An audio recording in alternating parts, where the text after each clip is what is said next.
সেই পরম কৃপাময় করুণাময় রাতুল চরণে জানাই। যিনি আমার গোবিন্দের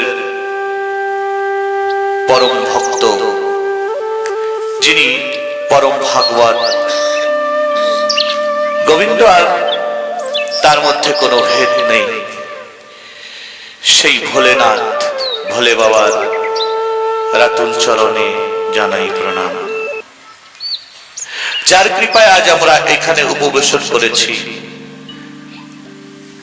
আজ থেকে 3 দিবস পর্যন্ত আমরা ভগবানের মহিমা, লীলা কথা কীর্তন এবং শ্রবণ করার চেষ্টা করব। আজ সেই পরম ভাগবত, যার মহাশিবরাত্রি 2 দিন পরে, তৃতীয় দিবসে সেই মহাশিবরাত্রির উপলক্ষেই আমরা এখানে উপবেশন করেছি। তাই সেই পরম ভাগবত কৃপা করে তিনি পরম বক্তা, প্রথম ভাগবতকে তিনি ব্যক্ত করেছিলেন, তারপরে তো সবাই অন্য ভাবে ব্যক্ত করেছেন। তিনি আজ আমাদের এই আসরে বিরাজমান থেকে যে কথা ভগবানের তিনি প্রকাশ করতে চান, যে কথা তিনি কীর্তন করে বা শ্রবণ করে আনন্দ পান, তাই তিনি এখানে এই 3 দিবস পর্যন্ত কীর্তন করবেন। আমাদের মাঝে বিরাজমান ভগবানের বাঙ্গময় স্বরূপ শ্রীমদ্ ভাগবত মহাপুরাণ, তার চরণে শরণ নিয়ে আমরা সবাই ভাগবতে প্রবেশ করি। কত রূপে, কত ভাবে, কত ভাগবত, কত ভক্তরা, কত ঋষিরা, মুনি ঋষিরা ভাগবত অনুষ্ঠানে হরিবাসরে উপবেশন করে। নিশ্চয় আজও এই হরিবাসরে ভাগবতের অনুষ্ঠানে তারা এসেছেন। হয়তো আমাদের বাহ্য দৃষ্টি দিয়ে তাদেরকে দেখতে পাচ্ছি না। তাই যারা যেখানে আছেন, যেমন ভাবে আছেন, তাদেরকে উপবেশন করিয়ে আসন দিলাম আমাদের চিত্তপটে। সেই মহাপুরুষগণের রাতুল চরণে প্রণাম রইল। আর এই আসরে বিরাজমান আমার গুরু গোবিন্দের, আমার ভোলেনাথের প্রিয় ভক্ত ভক্তা সকলের রাতুল চরণে রইল অধমের প্রণাম। ভাগবত কথা তো অমৃত কথা। অমৃত কথা বলার জন্য সেই অমৃতময় মুখ প্রয়োজন হয়। যে ছিলেন আমার ভোলেনাথ সুখদেব গোস্বামী, তাদের লঙ্কুপের অনন্ত কোটি ভাগেরও 1 ভাগের সমান আমরা নাই। আমাদের তো বলার যোগ্যতাই নেই, তবুও আমরা কীর্তন করার আশা রাখি, চেষ্টা করি। কেন? তার কথা বলে আনন্দ হয়, চিত্তে শ্রবণ করে আনন্দ হয়। তাই হয়তো অনেক কিছু ভুল ত্রুটি হতে পারে কথার মধ্যে, ভাষার মধ্যে। তাই আপনারা সকলে রাজহংস স্বরূপ হয়ে, যেমন রাজহংসকে দুধ আর জল মিশিয়ে দিলে জলটুকুকে ফেলে দুধটুকুকে গ্রহণ করে, তাই আপনারা সকলে আমার গোবিন্দর রাজহংস স্বরূপ। তাই আপনারা এই কথার মধ্যে অমৃত কথাগুলোকে বেছে নিয়ে যাবেন, সেটা আমার গোবিন্দর কৃপা। আর যা কিছু ভুল ত্রুটি হবে এই অধমের অজ্ঞানতা বলে সকলে ক্ষমা করে দেবেন। সচ্চিদানন্দ রূপায় বিষ্পুষ্পত্যাদিহেতবে তাপত্রয় বিনাশায় শ্রীকৃষ্ণায় বয়ং নমঃ। শ্রীমদ্ ভাগবত মহাপুরাণের প্রথম শ্লোক। ভাগবত মহাপুরাণের মাহাত্ম্যের প্রথম শ্লোক। মানে যার স্মরণে আমরা আজ বসেছি, কেমন, তার মহিমা কি, তার গুণ কি, সেই বিষয়ে এক শ্লোকে প্রথমে বলেছে।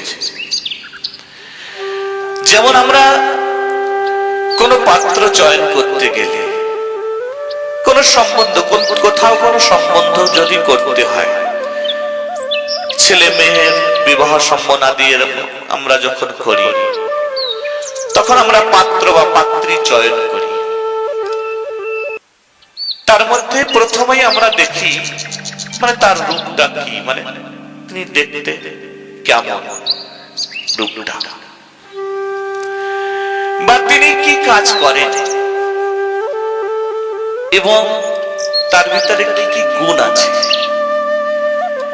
এই সকলগুলোকে আমরা ভালো করে অবলোকন করে, ভালো করে দেখে, তারপরে আমরা একটা নির্ণয় নেই বা একটা সিদ্ধান্ততে পৌঁছিয়ে আমরা সম্বন্ধ করি। তেমন আজ আমরা যখন এই ভাগবতের সম্মুখে বিরাজমান হয়েছি, সেই ভাগবত কে, তার মহিমা কি, মানে তিনি দেখতে কেমন, তার রূপটি কেমন, তার গুণ কেমন,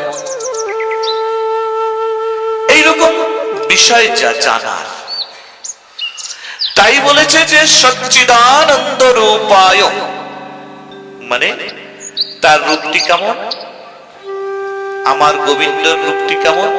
ভাগবতকে ভগবানের বাঙ্গময় স্বরূপ বলেছে, মানে সপ্ত স্বরূপে তিনি বিরাজমান। ভাগবতে সপ্ত স্বরূপে তিনি বিরাজমান রয়েছেন, মানে শব্দের মাধ্যমে তিনি ভক্তদেরকে তার রূপকে, তার গুণকে, লীলাকে ভক্তদের জানিয়ে দেন। তাই তিনি বাঙ্গময় স্বরূপ।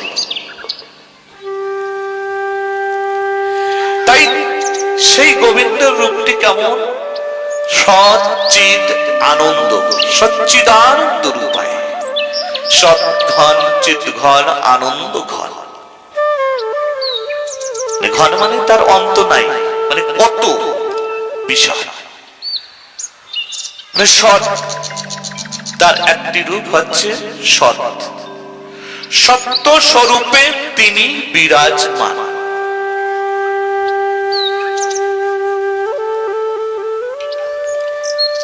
এই জগতে সত্যকে সবাই ভালোবাসে। যে নিজে মিথ্যা কথা বলে সেও কিন্তু সত্যকে ভালোবাসে।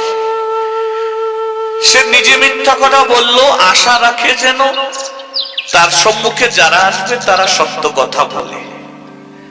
তার সম্মুখে গিয়ে যদি মিথ্যা কথা বলা হয় তাহলে সে রেগে যাবে, ক্রোধান্বিত হয়ে যাবে। মানে সত্যকে সেও ভালোবাসে যে নিজে মিথ্যা আচরণ করে, মিথ্যা ভাবে চলে। তাহলে সেই সত্যটা কি, সেই সত্যর স্বরূপটা কি?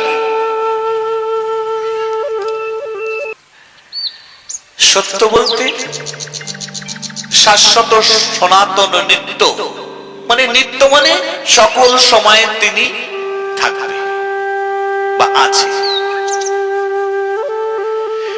শাশ্বত মানে তার আদি অন্ত কিছু পাওয়া যাবে না। সনাতন স্বরূপ মানে আদি তিনি, অন্ত তিনি। তাহলে সত্য স্বরূপ, সত্যের কোনো পরিবর্তন নাই, সত্য কোনোদিন পরিবর্তন ঘটে না। মানে সত্যটা অন্য রূপ নেবে না। মিথ্যা বিভিন্ন রকম রূপ হয়, কিন্তু সত্যটার কোনো অন্য রূপ হয় না। সত্যটা একরকম, 500 বছর আগে যেমন ছিল এখনো তেমন, 500 বছর পরেও তেমন থাকবে। মানে কোনো পরিবর্তন নাই, পরিবর্তন ঘটবে না, একই রূপে দাঁড়িয়ে থাকবে।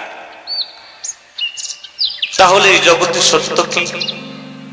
এই ঘর বাড়ি কি সত্য? যদি ঘর বাড়ি সত্য হতো তাহলে নষ্ট হতো না, ভাঙতো না। 100, 200, 500 বছর কোনদিন না কোনদিন এই ঘর বাড়ি নষ্ট হয়। তাহলে ঘর বাড়ি সত্য না। তাহলে গাছপালা সত্য? যদি এই গাছপালা সত্য হতো তাহলে মরতো না। মানুষ সত্য হলে পরে মরতো না। মানে এই সকল যে যাহা বস্তু এই জগতে দেখা যায় সকল কিছুর পরিবর্তন আছে, পরিবর্তন ঘটতে থাকে, সত্যর কোনো পরিবর্তন নেই। তাহলে এগুলো কিছু সত্য না। সত্য কি? সেই পরম পিতা পরমেশ্বর যার কথা আমরা শ্রবণ করছি, তার নাম যুগ যুগ ধরে একভাবে চলে আসছে,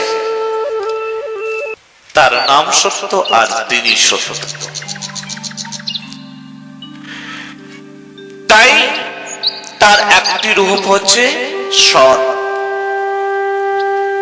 নীলকান্ত বাবা একটা কথা বলতেন, কেহ যদি 12 বৎসরকে এক যুগ স্বরূপ সাধু সমাজে ধরে,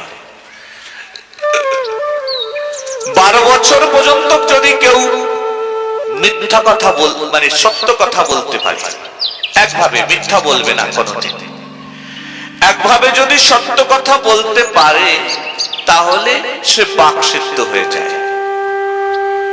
মানে সে মুখ থেকে যা বলবে, যে বাক্য বলবে সেটাই ফলতেই হবে। তবে 12 বছর পর্যন্ত যে সত্য কথা বলা এত সহজ না।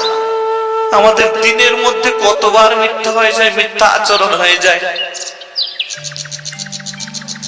সেই সত্য আচরণ মানে সত্য ভাবে যদি চলা যায়, সত্য কথা যদি বলা যায়, তাহলে সে বাক্য সিদ্ধ হয়ে যাবে, ঠাকুর বলেছে। অর্থাৎ সত্য স্বরূপে আমার গোবিন্দ পরম পিতা পরমেশ্বর, তাকে যিনি 12 বৎসর পর্যন্ত জীবের উপরে ধারণ করে রাখতে পারবে, যার জীবের উপরে গোবিন্দ বিরাজমান থাকবে, তাহলে তার কথা সে নয় গোবিন্দ বলবে। তবে তাকে বিরাজমান করানোটাই বড় কঠিন ব্যাপার। তাই আমার গোবিন্দর স্বরূপকে একটা কি সৎ, যেখানে সত্য দেখবে সেখানে আমার গোবিন্দকে দেখবে। মায়েদেরকে বিশেষ করে অনুরোধ, আপনাদের বাচ্চাগুলো আপনারা একটু শান্ত রাখার চেষ্টা করুন। এখানে ভাগবত অনুষ্ঠান হচ্ছে, এখানে মায়েদের কাছে বিশেষ অনুরোধ, আপনাদের বাচ্চাগুলো আপনারাই কন্ট্রোলে রাখুন, ওভাবে ছেড়ে দিয়ে ভাগবতের ডিস্টার্ব করবেন না। জয় শ্রী রাধে। যেখানে সত্য থাকবে বিরাজমান, সেখানে আমার গোবিন্দ বিরাজমান। আর একটা কি চিত, মানে চৈতন্য রূপে তিনি। ভগবান বলেছে যে এই সম্পূর্ণ বিশ্ব ব্রহ্মাণ্ডটাকে আমার নিজ দেহ স্বরূপ জানাবে, আমারই দেহ। অনেক জায়গায় অনেক ভাবে ভগবান বলেছে, কারণ এই বিশ্ব ব্রহ্মাণ্ডে ভগবানের থেকে অধিক বড় আর কেহ নেই, আর ভগবানের থেকে একেবারে সূক্ষ্ম আর কেহ নেই। যে জায়গায় কেউ প্রবেশ করতে পারে না, সেইখানে আমার গোবিন্দ প্রবেশ করতে পারে। আর যেখানে সব থেকে বৃহৎ স্বরূপ, সেই হচ্ছে আমার পরমাত্মার স্বরূপ। উদ্ধবকে যখন জ্ঞান দিচ্ছেন ভগবান, এই কথাটাই বলেছেন যে হে উদ্ধব, এই সম্পূর্ণ ব্রহ্মাণ্ডটাকে আমার নিজ দেহ স্বরূপ জানবে।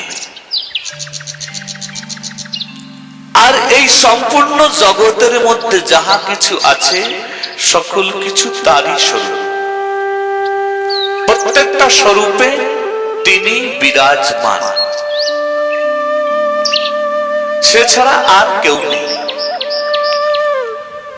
এবং এই যত জীব জগতে যার প্রাণ স্বরূপে, জীবাত্মা স্বরূপে তারই অংশ, সেই চিৎ শক্তি রূপে, চৈতন্য শক্তি রূপে তিনি বিরাজমান। তিনি যতক্ষণ পর্যন্ত যে দেহের মধ্যে থাকে, ততক্ষণ পর্যন্ত সেই দেহ কাজ করে। আর তিনি যখন চলে যায়, তখন আর দেহ কাজ করে না। এই জগতে চৈতন্য স্বরূপ রূপে তিনি চেতন। আনন্দ ঘন, আনন্দ রূপে তার আর একটা রূপ আনন্দ। তো আনন্দ কি? আনন্দটাকে আমরা সাধারণ সুখ বিলাসকে আমরা আনন্দ মনে করি, মানে খেতে আনন্দ, খেতে খুব সুস্বাদু লাগে তাতেই আনন্দ। আচ্ছা, খেতেই যদি আনন্দ হবে তাহলে খেতে খেতে পেট ভরে গেছে। রসগোল্লা খেতে ভালো লাগে, কেউ একজন রসগোল্লা এনে দিল, পেট ভরে গেছে, বড় কষ্টে সেটাকে আমরা গ্রহণ করলাম। তারপরে যখন সে জোর করে দিল, পেট ভরে গেছে, আর আনন্দ হচ্ছে না। আর একজন কোন আপনজন এনে দিচ্ছে আর একখানা, যে আমার হাত থেকে নিতেই হবে, কষ্টে আর একটা নিলে আর একজন আসলে তারপরে আর সম্ভব না। যদি খেতে আনন্দ হবে তাহলে উদর পূর্তি হওয়ার পরেও আরো গ্রহণ করা যাবে, তাহলে খাওয়ায় আনন্দ না, কিছুক্ষণের একটা সুখ। যদি শোয়ায় আনন্দ হবে, শুতে যদি খুব ভালো লাগে আনন্দ, তবে শুতে আনন্দ না। একদিন, দুদিন, 5 দিন একভাবে শুয়ে থাকলে তারপরে শরীর ব্যথা হয়ে যায়, আর শুতে ইচ্ছা করবে না। শোয়ার যে কি আনন্দ, যার প্যারালাইসিস হয়েছে সে বলতে পারবে। শোয়ায় যে কত দুঃখ, কত কষ্ট, মানে ওই আনন্দ। শোয়ায় আনন্দ না, ভালো ঘোরায়, ভালো খাওয়ায় আনন্দ না। আনন্দ হচ্ছে ভগবানের নামে, ভগবানের প্রেমে। তবে সহজ ফট করে আমরা বুঝবো না, আমাদের মাথার উপর থেকে চলে যাবে যে ভগবানের প্রেমে আনন্দ। আমরা কিন্তু ভগবানের সঙ্গে এখনো প্রেম করিনি, ভগবানের কথা শুনতে ভালো লাগে, এইটাই এখন বর্তমান কিছু কিছু আমাদের হয়েছে। কিছু ভক্ত হয়তো প্রেমের দিকে অগ্রসর হয়েছে, তবে প্রেম এখনো হয়নি। প্রেম যেমন হয়েছিল আমার রাধারানী গোপীদের, মানে তেমন প্রেম, প্রেম হলে পরে তখন এই বাহ্যিক দৃষ্টি, বাহ্যিক জগতের অবহেলা, দুঃখে, কষ্টে তারা কিচ্ছু হবে না। প্রেম হলে পরে আমরা কামটাকে প্রেম বলি, কামনা, পাওয়ার লালসা, এটা প্রেম নয়। এই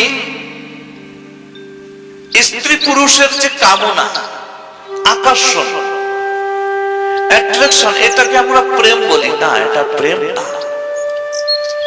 এটার মধ্যে চাওয়া পাওয়া রয়েছে। প্রেমে যেখানে, সেখানে কোনো চাওয়া পাওয়া নেই।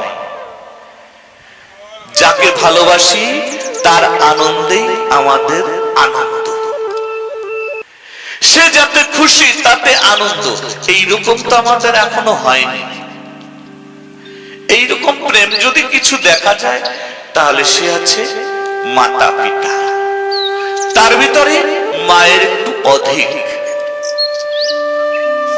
সন্তানের লালন পালন যখন করে তখন কোনো চাওয়া পাওয়া বিশেষ থাকে না, দিক না দিক, খেতে দিবে কি পড়তে দিবে কোনো ঠিক নেই, কিন্তু আমার সন্তান যেন সুখে থাকে, ভালো থাকে, মানে তার শুভ কামনা, কিছু না চাওয়া পাওয়া রেখে, সেটা হচ্ছে প্রেম। তা আমরা প্রেম করিনি, এখন প্রেমের পথে অগ্রসর হওয়ার চেষ্টা করছি। তাহলে প্রেমের কথা কি করে বুঝবো যে হ্যাঁ এটাই প্রেম? না, মানে ভগবানের প্রেমে আনন্দ কি? যারা ভাগবতে গিয়ে, যারা নাম কীর্তনে গিয়ে, যারা ভাগবত অনুসরণ, হরিবাসর, এই সব জায়গায় গিয়ে যারা চোখের জল ফেলেছে রে, ভগবানের নামে যারা চোখের জল ফেলেছে, সেই মানুষটাই বলতে পারে যে ওই চোখের জল ফেলাতে যে আনন্দ হয়েছিল, ওই আনন্দ কি আর কখনো হয়েছে? আমরা মায়ার কান্না অনেক কেঁদেছি, কেহ মারা গেলে, কেহর দুঃখ আসলে, কষ্ট আসলে, আপদে বিপদে যখন কেঁদেছি, তখন কিন্তু আমাদের চোখের থেকে জল পড়েছে, কিন্তু সেই আনন্দ হয়নি। কেউ যদি ঠাকুরের কীর্তন করে, নাম কীর্তন করে, একটা সঙ্গীত পরিবেশন করে, যে চোখের থেকে জল পড়লে পরে যে দিব্য আনন্দ হয়েছে, ওটাই হচ্ছে আনন্দ। সেই কিছুটা বুঝেছে, তাই না?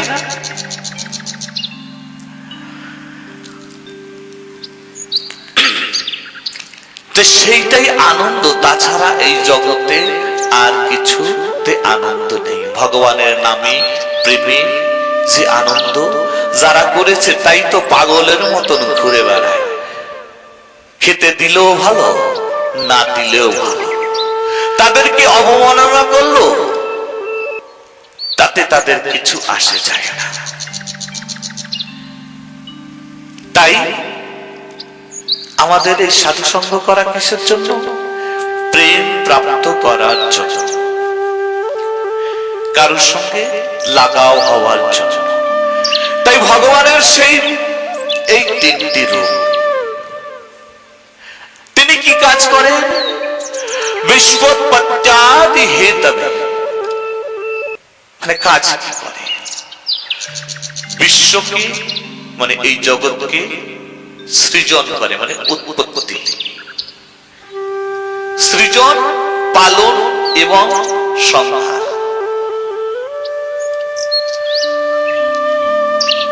এই সম্পূর্ণ বিশ্ব ব্রহ্মাণ্ডকে সৃজন করে, করার পরে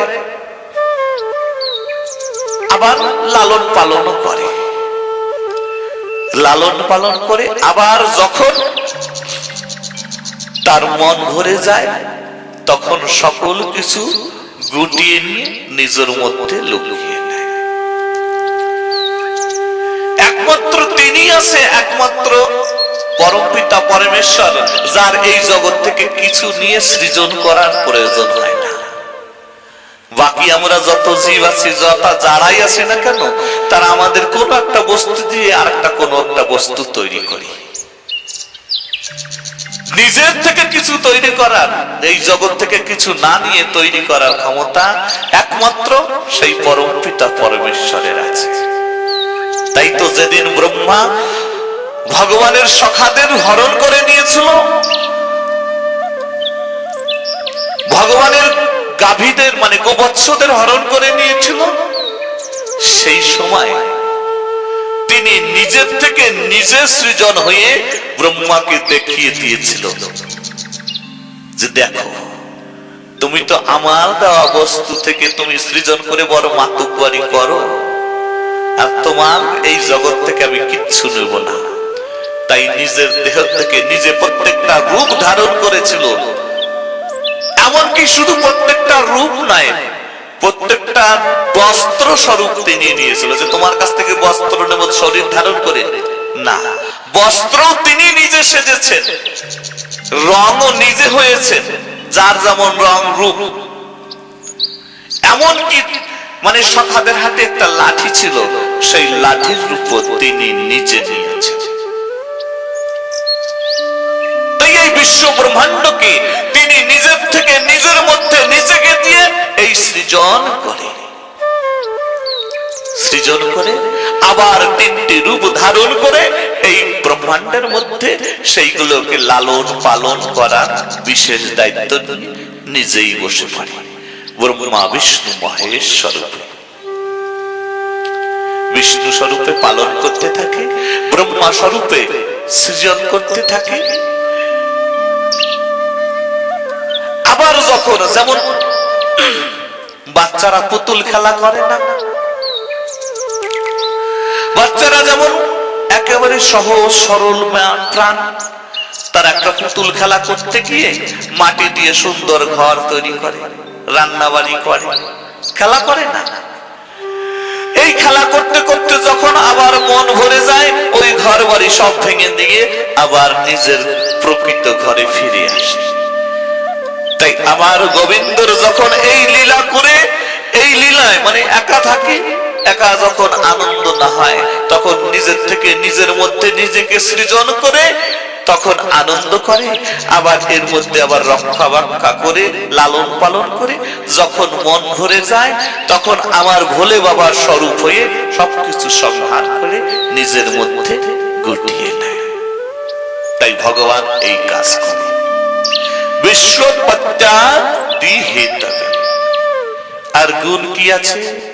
তাপত্রয় বিনাশয় শ্রীকৃষ্ণায় বয়ম নমঃ।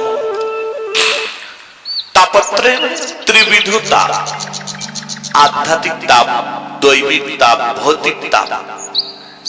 দৈবাত হঠাৎ কোন একটা কষ্ট হলো, তাপ মানে দুঃখ কষ্ট।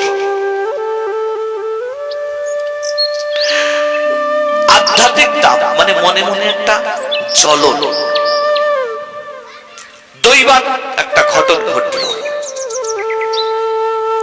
ভৌতিক, এই ভৌতিক জাগতিক জগতের সুখ সুবিধা বিলাস, এই সব রূপের যে তাপ, তার নামের গুণে দূরীভূত হয়, ত্রিভূত তাপ। তার নামের গুণে ত্রিভূত তাপ দূর হয় বলেই তো সাধুরা এমন আনন্দে থাকে। কেউ কিছু বললেও তাদের দুঃখ আসে না, কষ্ট আসে না, কিছু আসে যায় না। কেন? তারা এই সব যশ মান প্রতিষ্ঠা এই সবের ঊর্ধ্বে চলে গেছে, তারা ভগবানের নাম করে। তাই আমার গোবিন্দর রূপ তিনটি রূপ, তিনটি গুণ, এবং তিনি সৃজন, পালন আর সংহার করেন। সেই এই ভাগবাঙ্গময় স্বরূপে তিনি বিরাজমান।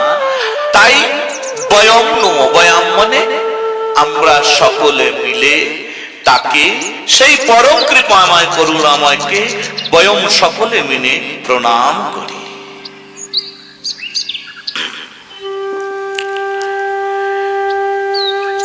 একদিন